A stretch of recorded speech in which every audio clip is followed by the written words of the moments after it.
কাছের দেশে বা প্রবাসী যেখান থেকে দেখছেন সবাইকে আন্তরিক ধন্যবাদ মোবারকবাদ।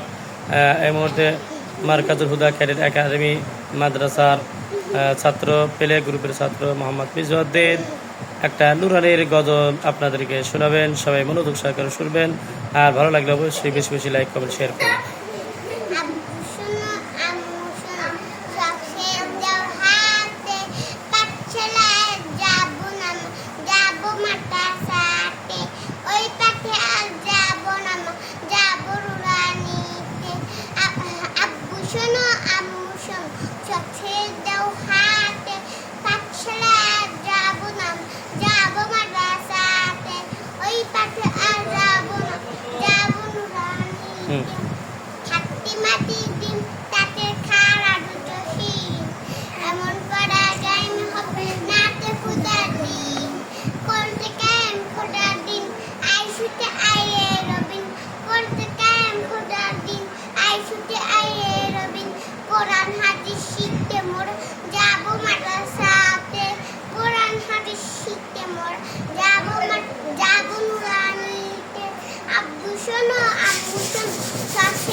আসলে